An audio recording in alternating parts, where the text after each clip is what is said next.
Boa noite para todos. Todos me ouvem bem?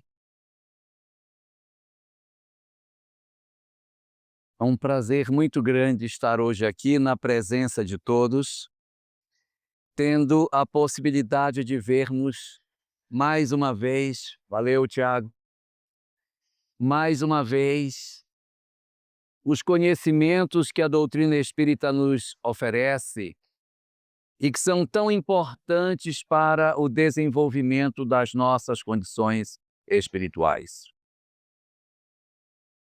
Segundo o Livro dos Espíritos, nas suas questões 85 e 86, nos é informado que o mundo real e verdadeiro, pré-existente a tudo e, portanto, bem mais importante, é o mundo espiritual. Porque, sendo ele pré-existente e sobrevivente, ele é muito mais importante do que o mundo material.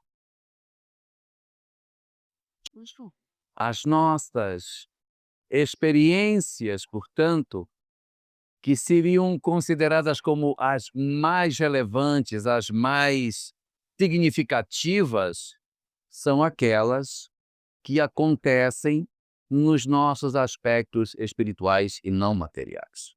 Essa é a primeira verdade que a gente encontra quando se lê o Livro dos Espíritos. Mas existe uma segunda, faltou aqui. Mas existe uma segunda verdade que diz para nós que é possível que nós consigamos evoluir no mundo espiritual. Não é verdade? A gente não pode evoluir no mundo espiritual? Nós temos tantos exemplos desse tipo nas várias obras espíritas, notícias de que sim, nós vemos André Luiz no primeiro capítulo de Nosso Lar numa condição espiritual. Vemos André Luiz no último capítulo completamente diferente. Ou quando nós pegamos a obra Memórias de um Suicida, que a gente toma a história de Camilo Botelho no primeiro capítulo e compara com Camilo Botelho no último capítulo. Uma diferença bastante grande na compreensão que esse espírito tem do sentido da vida e até da sua própria condição de felicidade. Quando nós juntamos esses dois dados, quando nós reunimos essas duas informações, qual é a conclusão que a gente tem? Ora, ora, ora. Se o mundo real e primitivo é o mundo espiritual, e se nós podemos evoluir no mundo espiritual, a pergunta que se impõe é: o que estamos fazendo aqui? Pelo amor de Deus. Ora, se eu posso evoluir do lado de lá, e lá é que é a vida real e verdadeira, não tem sentido nós estarmos aqui. Não há sentido, já que é lá que está o real. Aqui é apenas um arremedo daquilo que de fato somos. Ah, mas deve ter uma razão pela qual a gente encarna. Não é possível, porque acontece com muita gente. E há muito tempo, a encarnação dos espíritos se justifica por quê? A encarnação dos espíritos, ela se justifica por duas razões fundamentais. Primeira razão fundamental pela qual nós encarnamos Ângela Serrano Nunes é porque a gente se engana sobre o que somos. Nós estamos no mundo espiritual e achamos que já conseguimos resolver determinados problemas. E aí dizemos assim: não, já perdoei, tá tranquilo já. Isso aí já está resolvido. Encontrei com ele aqui no mundo espiritual, a gente já se resolveu. A gente de fato teve um problema, né, porque a gente era sócio e ele roubou a empresa e me deixou na miséria, levou a minha mulher, levou os meus filhos, conseguiu um laudo psiquiátrico falso de que eu era louco, me internou no manicômio, depois me visitou levando um bolo envenenado e me matou. Mas nós já conversamos e já está tudo certo. Isso já está resolvido. Às vezes está, mas tem vezes que não está. Como que eu posso saber, pelo amor de Deus, que eu verdadeiramente consegui vencer determinadas questões da minha alma, se dentro de mim ainda pode existir o jogo da ilusão, as mentiras do ego, a possibilidade de que nós tenhamos a crença daquilo que na verdade nós ainda não somos? Eu precisaria de um instrumento que me permitisse saber o que de fato se passa, uma sonda para saber o que verdadeiramente existe no meu coração. Um bom instrumento para isso é a reencarnação. Porque através da reencarnação, eu vou experimentar o esquecimento do passado para que apenas aquilo que vive na intimidade do meu ser eu coloque para fora. Porque lá eu sou bonzinho com todo mundo. Eu quero ver é na verdade, vindo conviver entre os homens, viver a história dos homens. Se nós realmente apresentamos o mesmo padrão de virtudes que do lado de lá a gente ousa apresentar. Então, vem para cá, vem pagar boleto, vem encarnar na terra, né? Vem pegar os engarrafamentos da marginal, para ver se você fica tranquilo. Então, essa é uma das necessidades que faz com que a gente reencarne. Existe uma segunda. A segunda é a seguinte: às vezes nós estamos no mundo espiritual e não estamos bem resolvidos. Nós estamos cheios de culpa, cheios de remorso, cheios de dores, cheios de mágoas, cheios de ódios, cheios de ressentimentos. E viver no mundo espiritual com toda a lembrança daquilo que nós fizemos pode nos ser um instrumento muito perturbador. Então eu preciso esquecer para que eu tenha paz dentro de mim. Muitas criaturas encarnam para que o seu processo de lembrança do passado seja amortecido e ela consiga conviver com ela mesma. Porque existem 3 ocorrências que nós precisamos esquecer. Existem 3 fenômenos na nossa vida que eles muitas vezes nos perturbam tão profundamente que a reencarnação é o melhor remédio, Celinha. Porque quando a gente faz esse mergulho na carne e temos o experimento do esquecimento do passado, esses 3 fenômenos se abrandam e fica mais fácil para a gente conduzir a vida. Quais são esses 3 fenômenos? Fenômeno número 1. Eu preciso esquecer o mal que eu fiz aos outros. É muito difícil caminhar no mundo espiritual lembrando todos os dias do mal que nós fizemos, das coisas erradas que praticamos, das culpas que a gente traz, dos dramas que não nos permitem experimentar a felicidade. Então a reencarnação permite esse esquecimento do passado para que o mal que eu pratiquei aos outros possa ser esquecido. Segunda coisa que a gente precisa também trabalhar é o mal que os outros nos fizeram. Sim, porque não basta eu esquecer o mal que eu fiz, eu preciso esquecer o mal que os outros também fizeram a mim, para que eu consiga reorganizar a minha história. Porque se eu ficar todo o tempo lembrando que cada pessoa fez para mim, vai ser muito difícil que eu consiga dar um passo decisivo na minha transformação. Então, tanto eu preciso esquecer o mal que eu fiz aos outros, como eu preciso esquecer o mal que os outros me fizeram. Aí fechou o circuito, né? Mas eu falei que eram 3. Mas já não tem mais do que dizer, porque já foi para lá, já foi para cá. Mas tem uma terceira. É o mal que eu fiz a mim. Eu preciso me auto-perdoar das histórias infelizes que eu possa ter desenvolvido. Então a criatura humana reencarna por quê? Porque ela precisa saber o que vive do interior do seu ser, e sem a reencarnação eu posso mentir. E segundo, eu preciso esquecer o mal que eu fiz aos outros, o mal que os outros me fizeram e o mal que eu fiz a mim mesmo. Então nós saímos do mundo espiritual e experimentamos o processo reencarnatório exatamente pela necessidade de trazer o que existe dentro de nós para fora. E eu vejo muitas pessoas que conhecem doutrina espírita que dizem assim: "Ah, eu achei legal esse negócio de reencarnação, eu gostei, eu só não gostei do negócio, o quê? Ter esquecido. Ah, eu queria vir lembrando tudinho, não queria esquecer". Cara, se for para nascer lembrando, fica lá, porque o objetivo era exatamente esquecer. Vir com toda a memória daquilo que aconteceu é perda de tempo. O que que eu vim fazer aqui lembrando de tudo, Akira?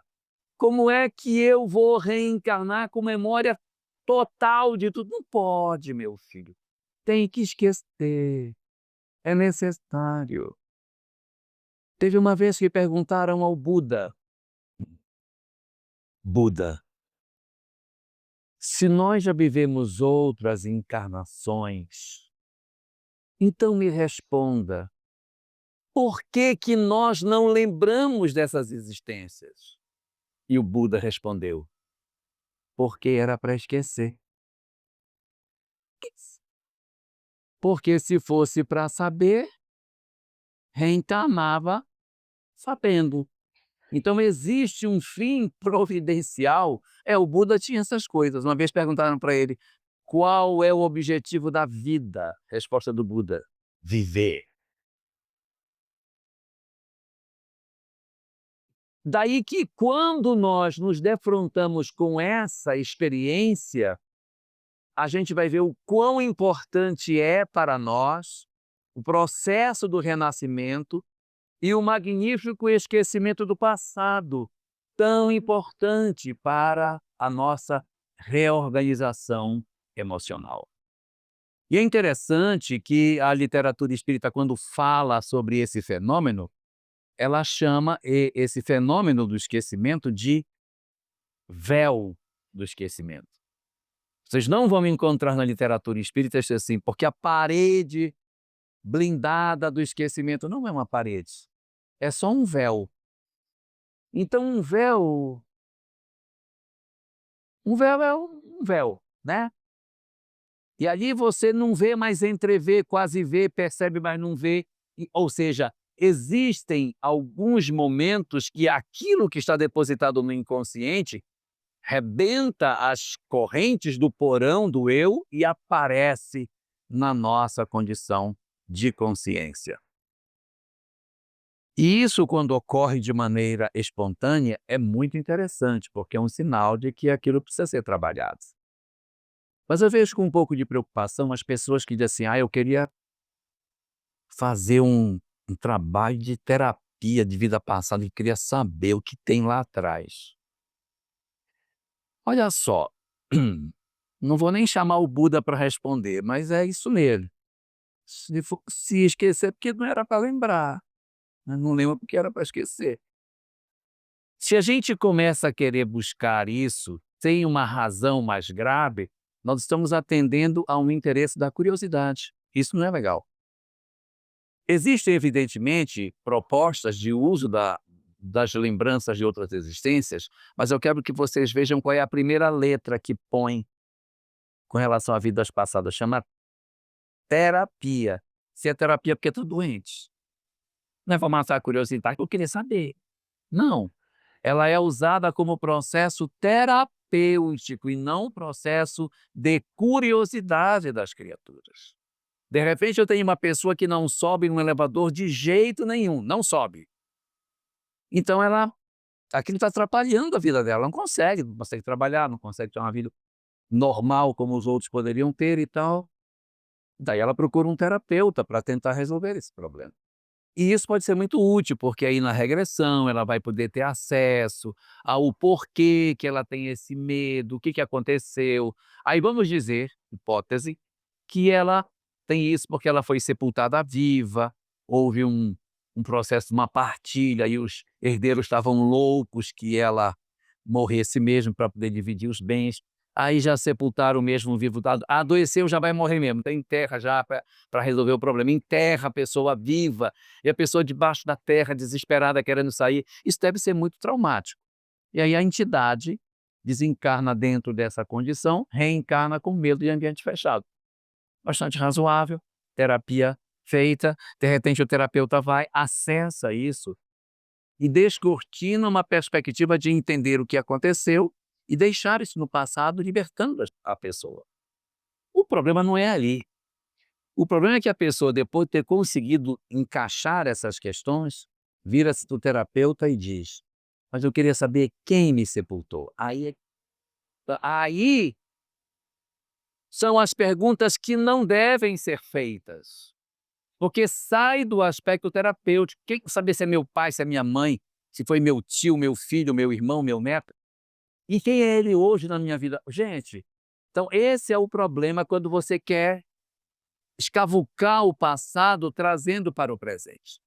Livro Os Mensageiros, capítulo 10, tem um caso lá chamado Caso Joel, que é o caso de um rapaz que ele insistiu tanto em invadir o passado que foi um problema, porque cada vez que você entra no passado, o passado também entra em você. Então, assim, ele já não sabia mais qual era a personalidade dele, se era do agora, se era do ontem. Então, ele desencarna dentro de um quadro de profunda perturbação. Mexer com essas questões, querer quebrar os cadeados para acertar o ontem, não é a melhor política. Se alguma coisa nos vem de forma espontânea, é bom. Se existe algo que realmente está nos incomodando e precisa fazer uma terapia, analisa a necessidade de fazê-la. Mas cuidado para que a curiosidade não nos enlouqueça e nos faça perder uma oportunidade maravilhosa que seria a reencarnação e o esquecimento do passado. E daí que, na visão que a doutrina espírita nos oferece, dessa maravilhosa oportunidade de renascimento, nós temos um processo muito interessante, que é o fenômeno através do qual as criaturas surgem no planeta. Porque a gente poderia ser uma espécie hermafrodita, não podia? Igual as plantas. A gente se autofecundava, aí a gente nascia de nós mesmos e tinha os filhos sozinho, não precisava de ninguém, eu mesmo me reproduzia, mas beleza. Só que não é assim. Na nossa condição, nós precisamos de mais de um para fazer com que alguém renasça na Terra. E essa dinâmica através da qual a reprodução humana acontece, vai nos dar uma sinalização muito importante, que é a necessidade de pessoas para auxiliarem a cada um de nós no nosso processo de desenvolvimento. E aí surge um fenômeno muito interessante na nossa sociedade chamado família. Porque para que a gente renasça, eu vou precisar de uma dupla para que isso aconteça. E é interessante isso porque tem algo assim muito curioso dessa história. Vocês já viram quando um macaquinho nasce como é? Já viram o macaquinho? O macaquinho nasce, aí ele se agarra na costa da mãe e vai com ela. Já viram como é? É bonitinho. Lá na Amazônia a gente vê muito a macaquinha com o macaquinho nas costas, muito comum. Você vê, por exemplo, uma égua tendo uma cria, um potro, ele nasce, imediatamente quando ele nasce, ele já se coloca de pé, dá uma sacudida e já cede à mãe. O bezerrinho também, ele nasce assim meio frágilzinho, mas ele já se coloca de pé e vai embora atrás dela. O ser humano é igualzinho. Vocês viram o que aconteceu com a espécie humana? Nós experimentamos um processo de estreitamento da bacia por conta de andar em pé, e aí esse estreitamento obrigou a mulher a ter o filho antes dele ficar maduro, e a gente nasce verdinho. Verdinho que eu digo, não é de cor verde, nasce ainda sem estar completamente maduro, por isso que a gente nasce sem dente, sem cabelo, não sabe segurar o pescocinho, a gente é muito frágil. Por quê? Porque o nosso processo gestatório, ele foi concluído ainda numa fase que a cria não estava completamente pronta, justificando com isso a necessidade de cuidar dele durante um bom período. De maneira que eu não conheço nada da vida de ninguém aqui, mas eu posso asseverar sem medo de errar, que todo mundo que está aqui teve alguém que cuidou. Porque é impossível chegarmos à idade adulta sem ter alguém que tenha cuidado da gente. Pode não ter cuidado com amor, pode ter sido violento, cruel, narcisista, pode ter todo tipo de defeito, mas cuidou. Porque se não tivesse cuidado, nós não chegaríamos na idade que nós estamos hoje. Então, todos nós somos fruto desse processo de família que vai permitindo com que nós, biologicamente, consigamos retornar ao planeta. Só que tem um detalhe nesse mecanismo da reencarnação. É que o objetivo da reencarnação é exatamente oportunizar ao espírito a sua evolução. É oportunizar que ele renasça, que ele reveja seus pontos de vista, que ele consiga avançar, que ele consiga se desenvolver para alcançar a felicidade. E, gente, o melhor instrumento que tem para fazer isso é família. Eu sei que vocês podem achar ruim, mas é verdade. É a melhor estratégia que existe é a composição de um grupo familiar. Por quê? Porque está escrito na questão 614 de O Livro dos Espíritos que a lei de Deus é a única verdadeira para a felicidade do homem. Indica-lhe o que deve fazer ou deixar de fazer. E ele só é infeliz quando dela se afasta. Então, a única possibilidade de nós sermos infelizes é quando nós nos afastamos da lei de Deus. Em outras palavras, o que promove a infelicidade da criatura é a nossa desobediência daquilo que a lei de Deus determina. Se eu fizesse, Cláudia, aquilo que a lei de Deus me propõe para que eu fizesse, eu seria feliz. E como é que funciona isso? Funciona assim porque a lei de Deus é a proposta do amor. Então a ideia é basicamente a seguinte: nós fomos criados para sermos felizes. Mas a condição para alcançar a felicidade é aquela que o Zezé de Camargo já nos ensinou, né? É o amor. Então, tá tudo bem? Não existe possibilidade de sermos felizes sem amar. O espírito que não ama não consegue ser feliz. Não há nenhum espírito em todo o universo infinito que seja verdadeiramente feliz se ele não ama. Então eu sou obrigado, Joelma, sou obrigado a me aproximar da lei de Deus para que eu consiga ser feliz. No livro Conflitos Existenciais, de Joana de Ângeles, o livro número 13, Rosane, da série psicológica, ele diz, lá a autora espiritual diz, que a felicidade é uma conquista, ela não é um prêmio, igual a mamãe faz assim: meu filho, se você comer tudo, mamãe vai lhe dar a sobremesa. Ora, não tem nenhuma conexão, comer tudo, sobremesa, não tem nenhuma conexão. Mas na felicidade tem, porque nós alcançamos a felicidade quando nós amamos. Quando eu não amo, eu não consigo ser feliz. Eu posso sentir alegria, satisfação, prazer de me vingar, uma série de coisas, mas felicidade não é isso. Felicidade é só quando a gente ama. É um processo automático da vida. Isso é automático. Quando eu amo, automaticamente sou mais feliz. Consequentemente, quanto mais eu tenho raiva, pior eu fico. Então eu necessito tirar a mágoa, o ódio do meu coração para que eu consiga ser feliz. Então é isso que Papai do Céu faz. Ele nos olha no mundo espiritual e diz: muita mágoa, muito ressentimento, muito ódio. Precisa resolver isso aí, tá? Tem muito vício também aí, precisa resolver esse negócio. Vamos lá. Então, a encarnação é exatamente para promover esse processo de crescimento. E muitas pessoas dizem assim, e olha, eu ando estudando doutrina espírita, eu estou chegando a uma conclusão. Qual? Que Deus só pode ser sádico. Porque ele pega a gente e diz assim, quem daqui é que você menos gosta? Mas dela. Vai ser sua mãe, tá? Ah, sim.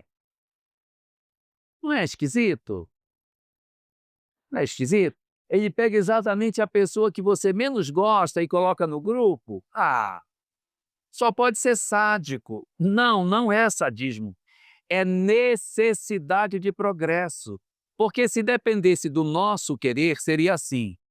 Olhe, Senhor, eu não suporto, eu coloco essa mulher para nascer lá na China, não quero ver, quero que ela, eu não quero nunca encontrar com ela. Aí vem a questão, nunca encontrou, nunca vai ser feliz, porque não resolveu, ficou com o coraçãozinho pesado.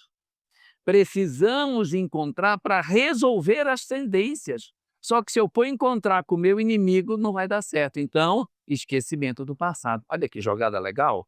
Então, a gente vai encontrar com os nossos desafetos dentro de um ambiente familiar para que a gente consiga resolver os nossos problemas. Eu preciso disso. É uma necessidade que eu tenho.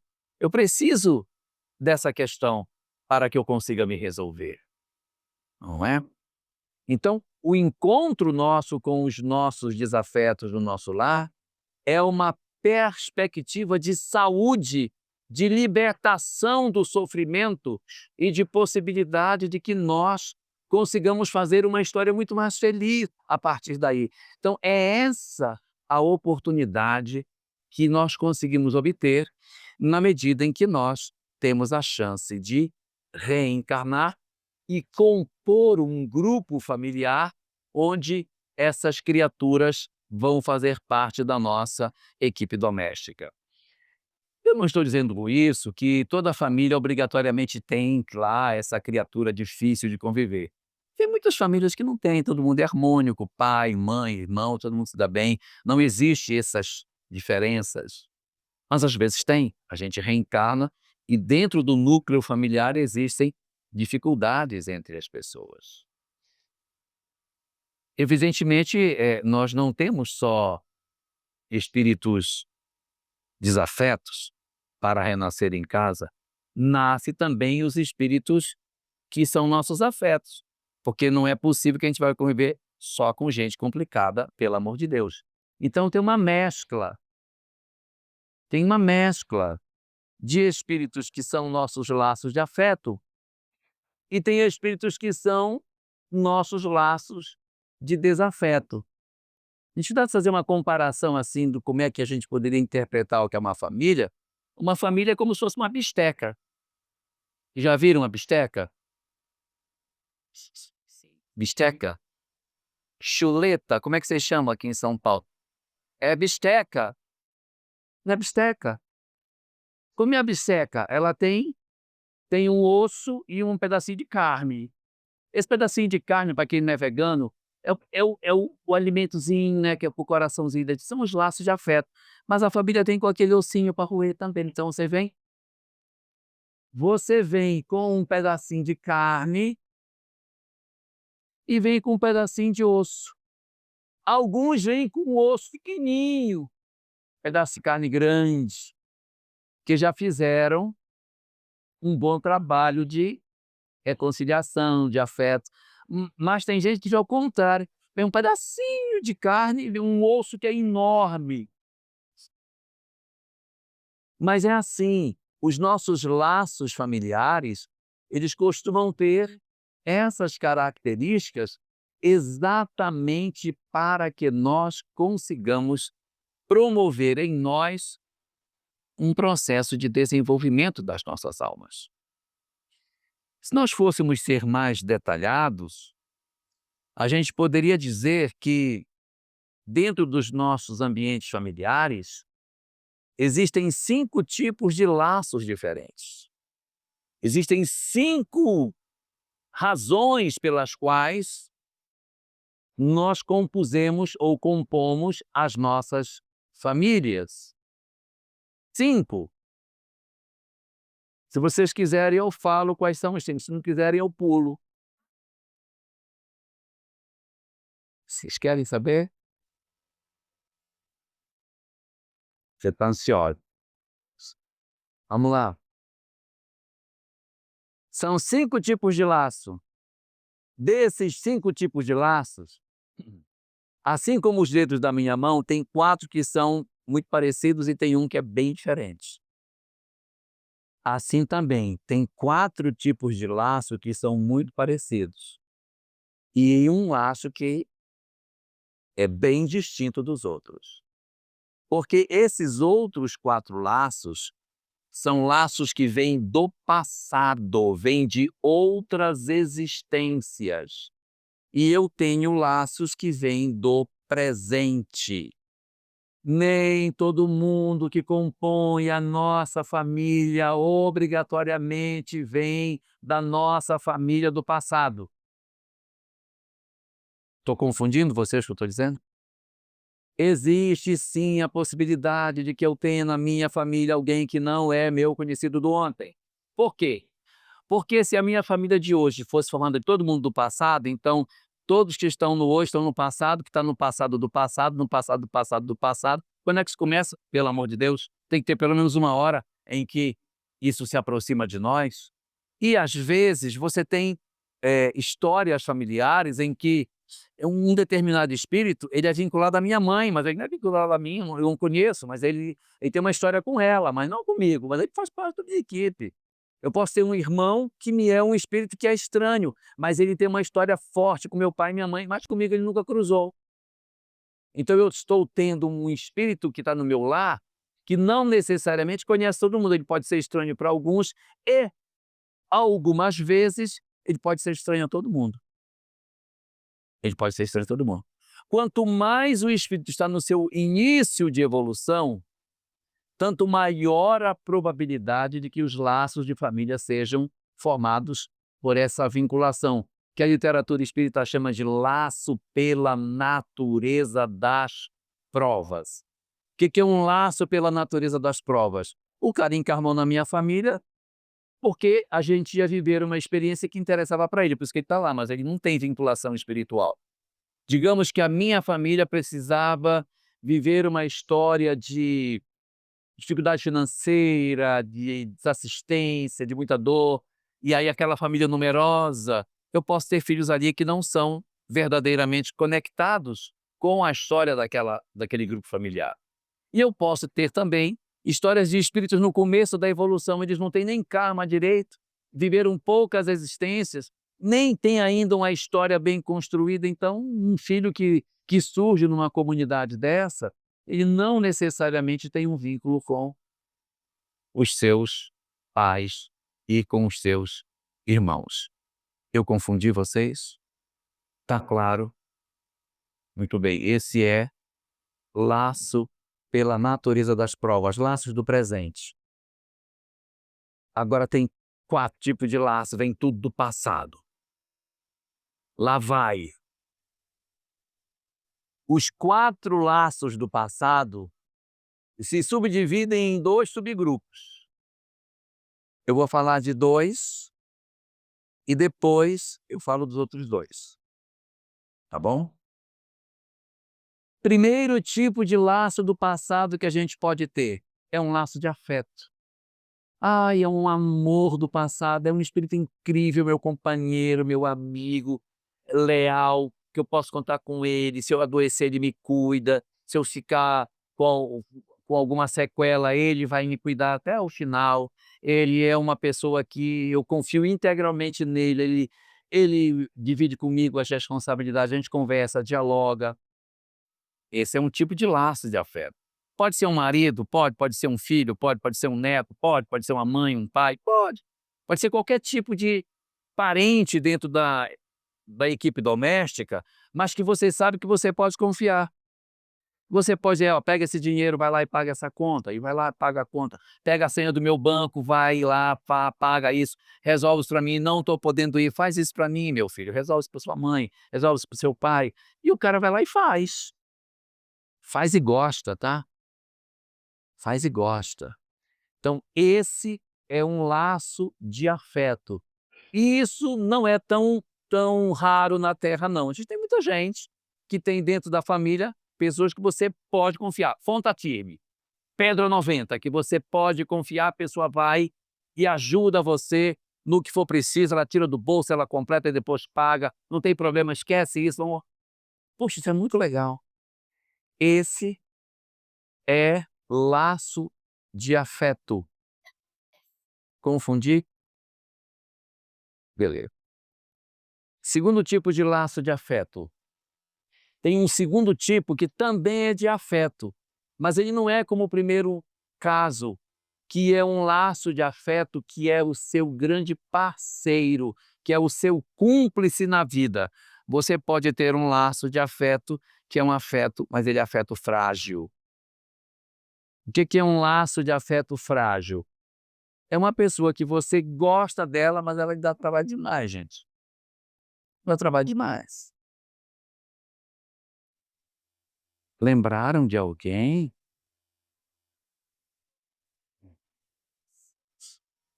Laço de afeto frágil. Você tem um filho, você ama, mas ele não tem jeito. Se você disser: "Meu filho, pega esse dinheiro, pague esta conta para sua mãe". "Mamãe, eu fui, no meio do caminho você viu que o dinheiro caiu do meu bolso e eu perdi". "Mas meu filho, eu te dei um cartão, como é que caiu?". "Não te dei dinheiro, eu te dei o cartão". "Pois é, aí eu tirei o dinheiro e o dinheiro caiu e eu perdi". Aí: "Mamãe, papai, me empresta o carro só para eu ir ali, só para pegar uma apostila da faculdade". "Pega, vai lá". Só no dia seguinte o carro, sem uma gota de gasolina.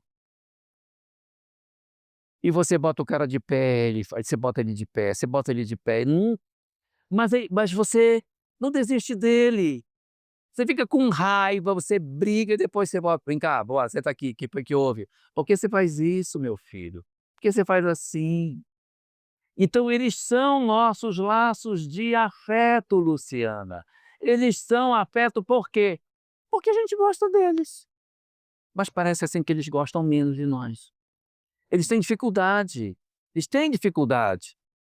E isso faz parte da nossa história doméstica. A gente lidar, muitas vezes, com histórias de laços frágeis. E nós, muitas vezes, nos desesperamos quando a gente tem esse tipo de laço. Meu Deus do céu! Vou chegar no mundo espiritual, vou responder por conta desse menino, porque esse menino não fez o que deveria fazer. Vou chegar lá e aí vou me desesperar, vou ser culpado, vou ser torturado no mundo espiritual, vou ficar, sabe lá Deus aonde, dentro de uma furna escura, gritando. E aí a pessoa lê o Evangelho segundo o Espiritismo, capítulo 14, tem uma mensagem chamada Ingratidão Filial, de Lacordaire, na qual ele diz assim: "Lembrai-vos todos vós, que um dia se vos perguntará: que fizeste dos filhos confiados à vossa guarda?". Pronto, agora eu estou desgraçado mesmo, porque tá, eu vou desencarnar e vão me perguntar: que fizeste dos filhos que foram confiados e eu não vou ter uma resposta boa para dar. Então, vou dar a resposta. Quando chegar no mundo espiritual, que alguém perguntar: que fizeste dos filhos confiados à vossa guarda? Você vira para o espírito que lhe perguntar e diz assim: é o que fizeste ou o que fizeram eles? Porque eu sei o que eu fiz, agora o que eles fizeram já é problema deles, não é? Questão 583 de O Livro dos Espíritos pergunta a seguinte coisa: se os pais fizerem tudo para educar os filhos, se dedicarem a conduzi-los pelo caminho do bem, e mesmo com todo o esforço dos pais, os filhos enveredarem pelo caminho do erro, o pai é culpado pelo caminho que o filho pegou? Então guardemos a lição. O nosso papel é não desistir. O nosso papel é não virar as costas. O nosso papel é não dizer assim: olha, você fez 18, agora carregue a sua cruz. Porque se eu faço isso, aí eu assumo responsabilidade. Então, o que está dito no Evangelho segundo o Espiritismo é que nós, na verdade, quando temos benefícios pagos com a ingratidão, item 13, capítulo 13, item 19 do Evangelho, nós nunca devemos desistir das pessoas. Porque quando eu desisto do outro, eu assumo parcela de responsabilidade pelas quedas que o outro tem. Mas se eu não desisto e ele não envereda pelo caminho que ele deveria enveredar, aí é problema dele. Eu me justifico diante dos meus atos e não diante dos atos que ele toma. O que ele faz é dele.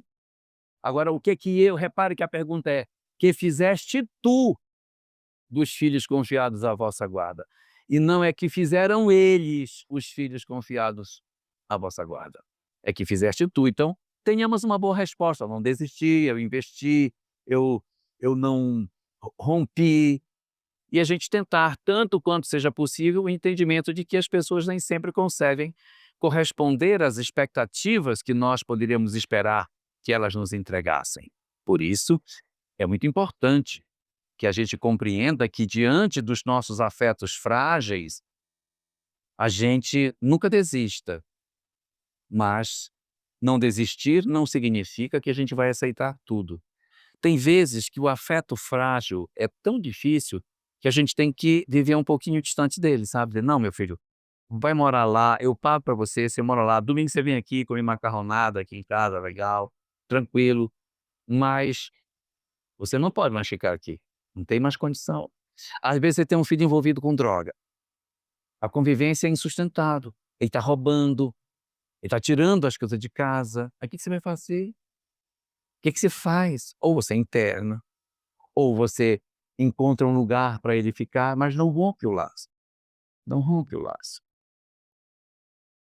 Internar é uma possibilidade, mas os especialistas dizem que a internação compulsória, quando ainda existe laços de afeto, não é conveniente, porque pode trincar a relação de afeto.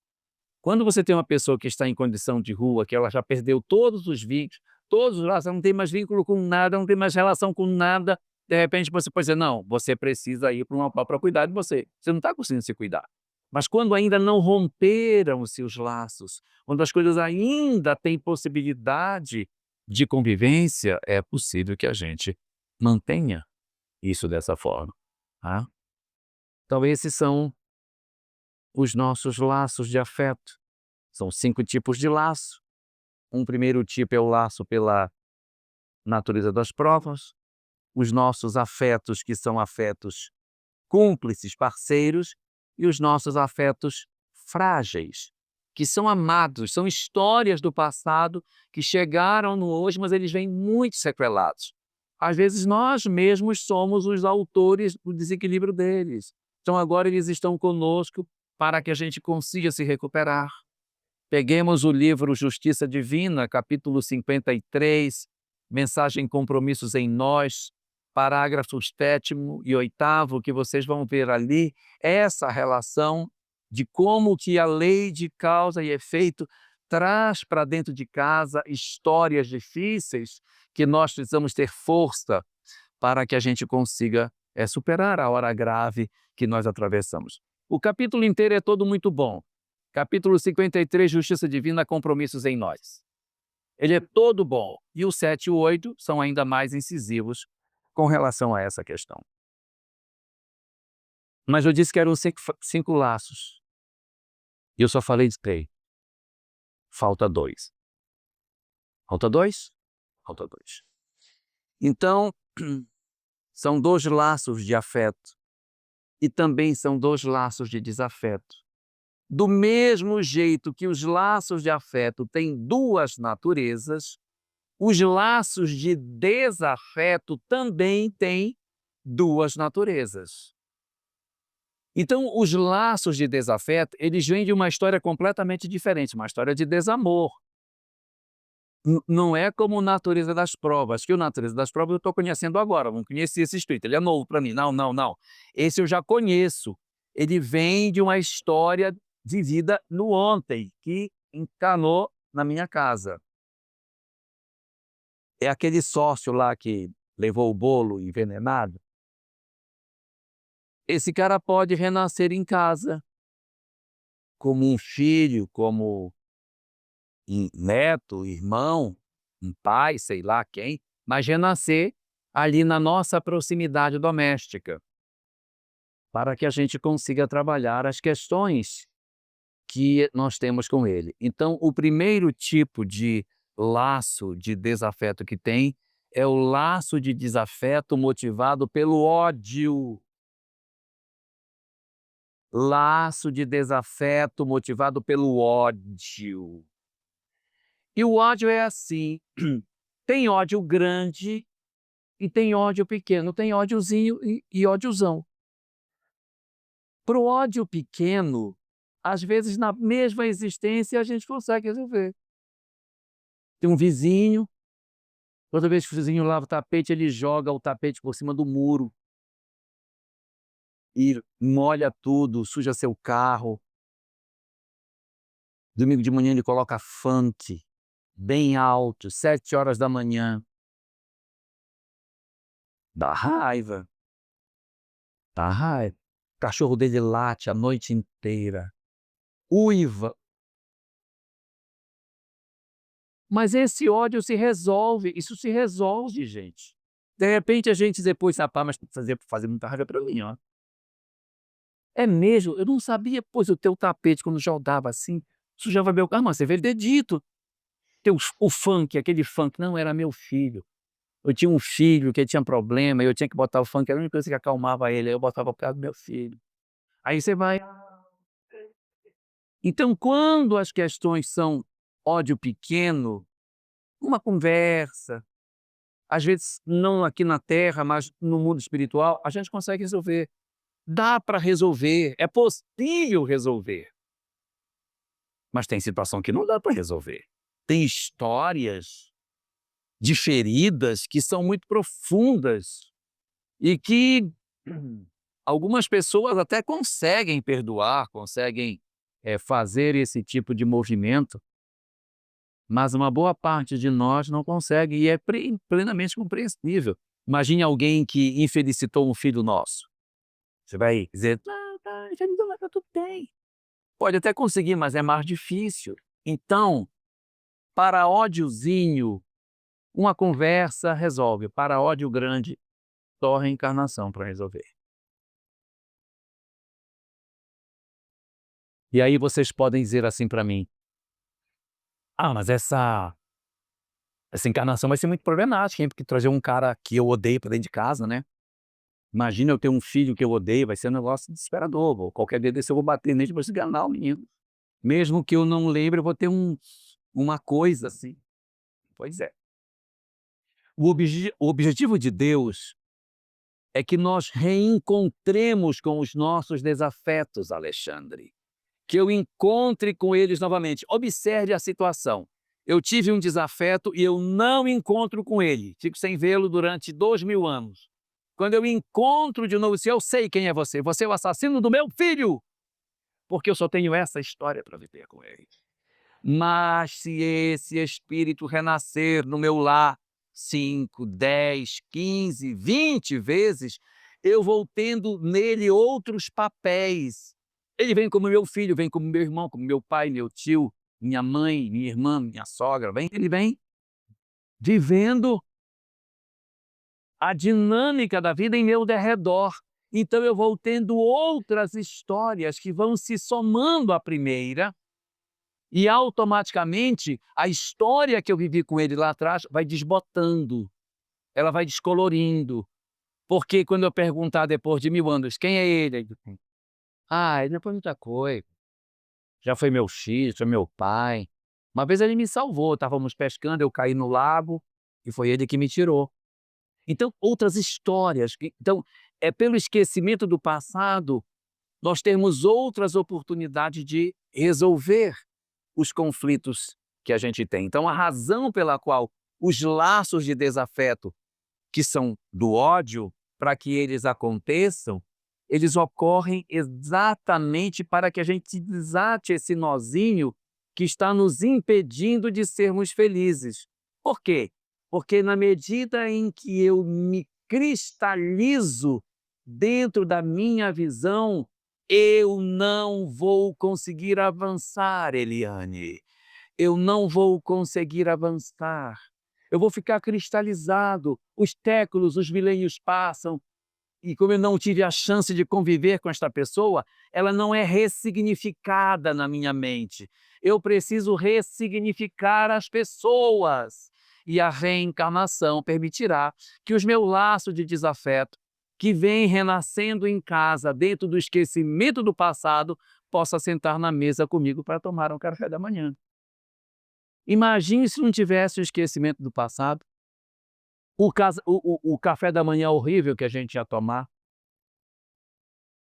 a mãe passando café, daí a filha chega: "Ê mamãe, oi minha filha, estava lembrando da senhora". "Do quê?". Passando café. "Do quê?". "Ah, daquela vez que a senhora jogou querosene na minha roupa, na minha rede e tocou fogo comigo dentro". E a mãe passando café: "Ah, minha filha, mas você também me jogou no poço, você lembra?". Como que a gente ia conseguir resolver os nossos problemas? Não tem como.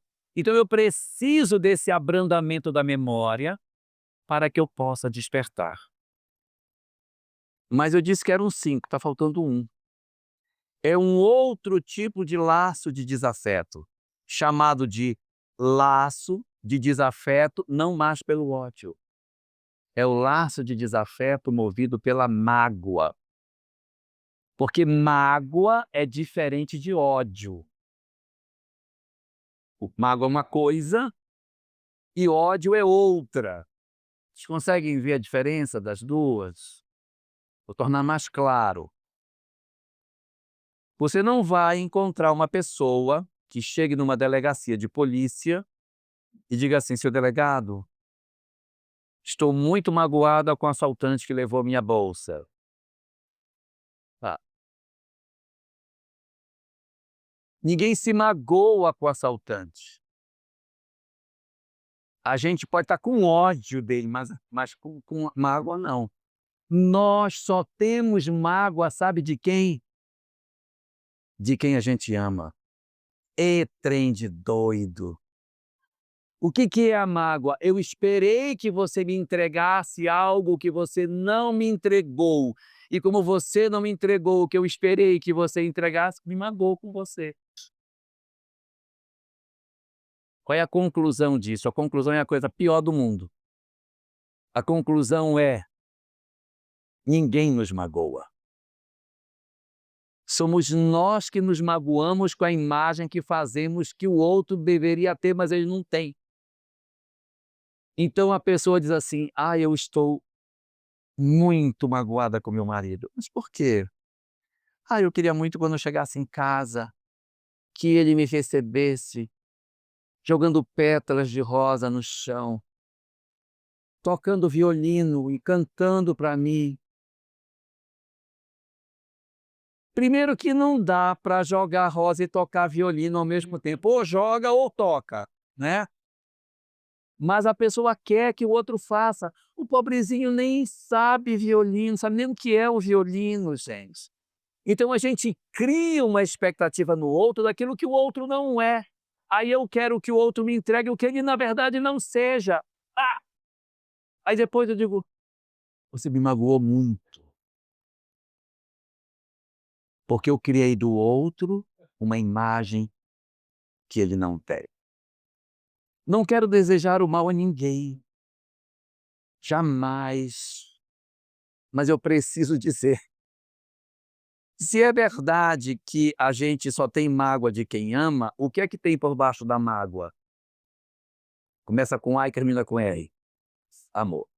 Então, se eu tenho mágoa, é porque embaixo da mágoa tem amor. Se nós reencarnarmos e tiver o esquecimento do passado, quando eu encontrar essa criatura no futuro, sabe o que vai acontecer? Eu vou amá-la, porque eu não terei a cobertura da consciência do que aconteceu. Eu vou sentir uma atração por esta pessoa. E aqui quero tranquilizar as esposas, pelo amor de Deus. Quando se, quando se fala que a gente reencontra, não é na condição de marido, tá? Ele pode ver como filho, como neto, como irmão, como pai, como netinho, puxa aquela orelhinha. Ah, esse não tão danadinho, esse menino danadinho é o mesmo que aprontava e agora ela coloca no colo. Ah, não sei por que esse meu neto, eu gosto tanto dele. Pois é, porque ele é exatamente a criatura lá atrás que trouxe tanta dificuldade.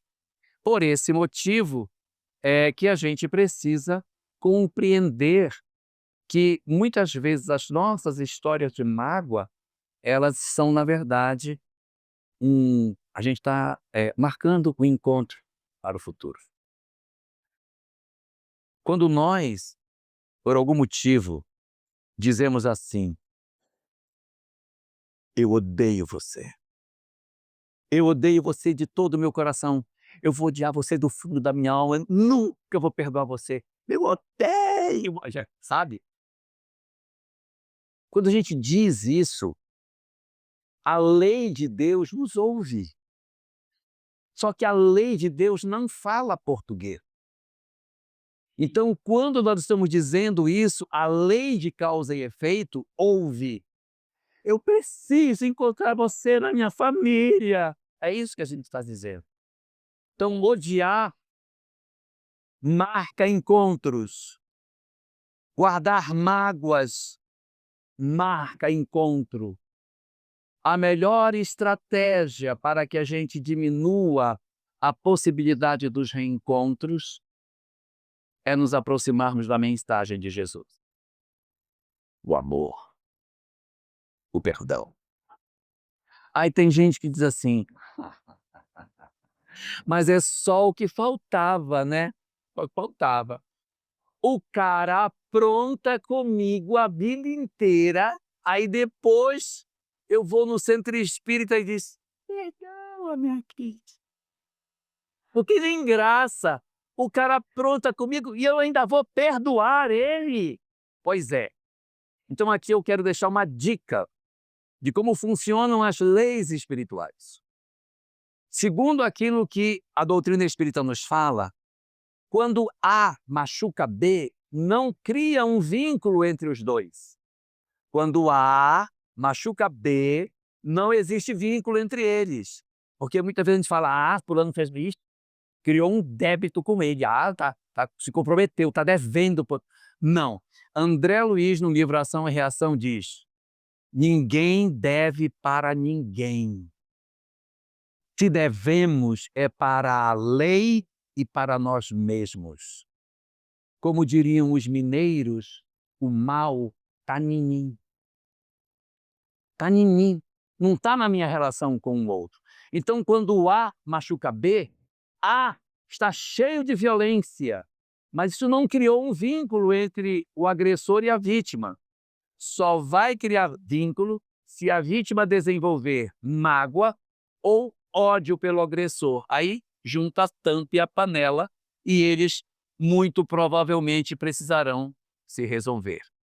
Então, como é que eu faço, Alexandre, com esse relógio? Como é que eu faço para que eu consiga me desatar do outro? Qual é o antídoto para o reencontro? Hã? Quase isso, o perdão. Quando eu perdoo o outro, eu não retiro do outro a responsabilidade que ele tem. Eu me retiro da necessidade de encontrá-lo. Viram a diferença? Quando eu perdoo, o mal que está nele vai nele. E eu me retiro da cena e ele vai ter que se educar com outra pessoa que não sou mais eu. Eu confundi você? Não? Exercício. Exercício. Jesus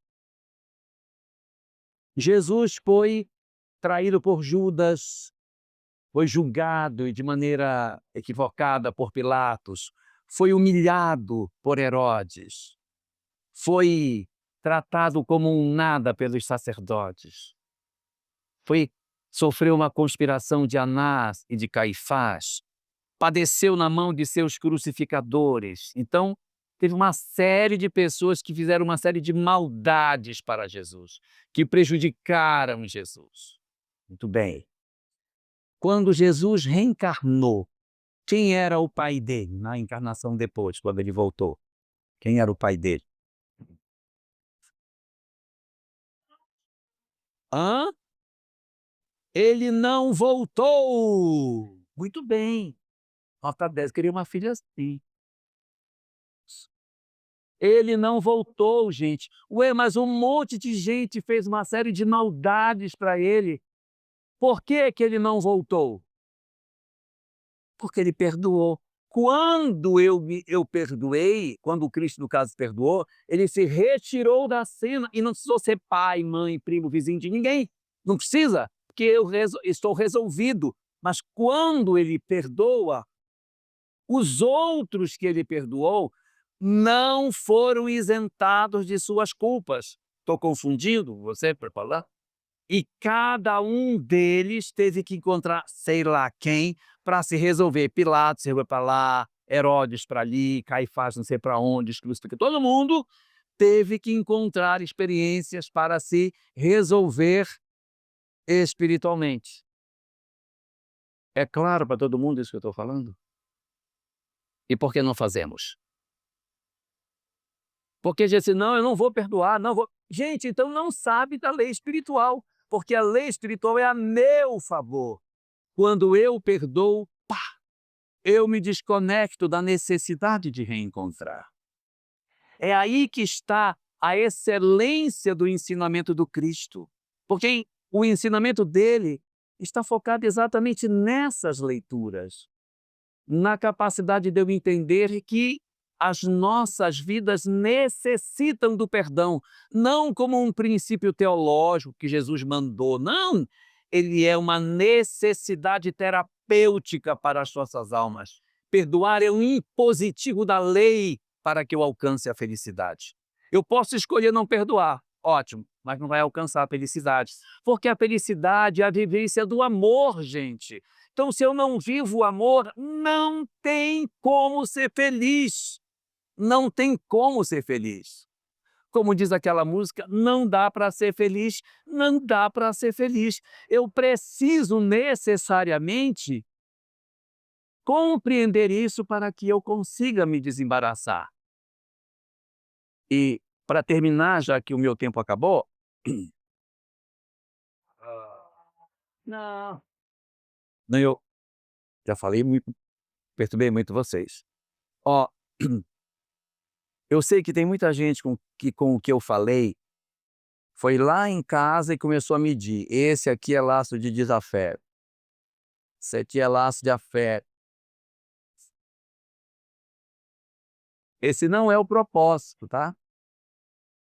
Não é o propósito. Porque senão nós corremos o risco de tomar o conhecimento espiritual e usá-lo da pior maneira possível. Qual é a condição? Usar o conhecimento contra nós. A gente poderia chamar isso de burrice espiritual, que é eu me apropriar de um conhecimento e usá-lo a meu desfavor. Então, analisemos. Se eu tenho na minha família um laço que é um laço de afeto, que sentimento eu preciso entregar para esta pessoa para que eu consolide o afeto que eu já tenho por ela? Amor.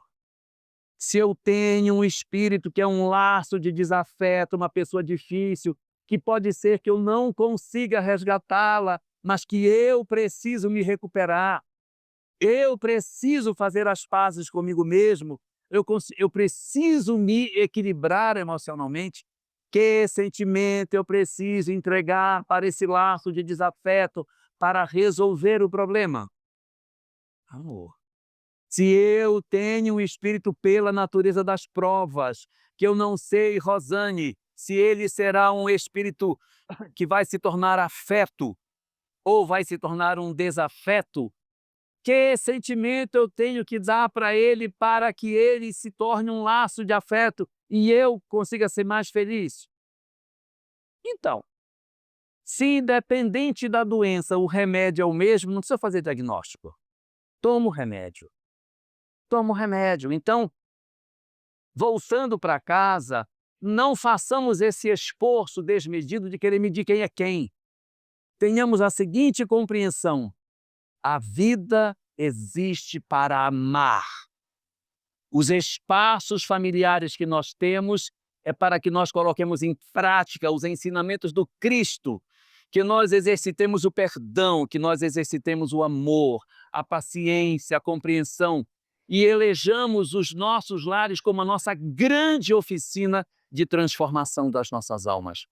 Se nós conseguirmos fazer com que o lar seja a nossa prioridade desta existência, que eu venho na casa espírita buscar a ferramenta para conseguir trabalhar dentro do meu lar, eu vou fazer um progresso gigantesco, mesmo que o mundo não me veja, mesmo que eu não faça coisas grandiosas no planeta, mas a magnífica oportunidade de curar uma relação esgarçada, de pedir e conceder perdão, de desenvolver amor, de não desistir de alguém frágil.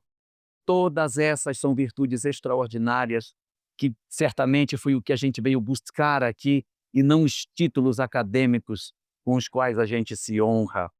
Por isso, nesta noite de hoje, reflitamos na grandeza do ensinamento do Cristo, que nos propõe o perdão como sendo o grande instrumento transformador das nossas vidas, e o amor como o passaporte para o acesso à felicidade, como as prioridades da nossa vida, e elejamos Jesus como nosso terapeuta divino, a solução ideal para os nossos problemas de hoje. Muito obrigado.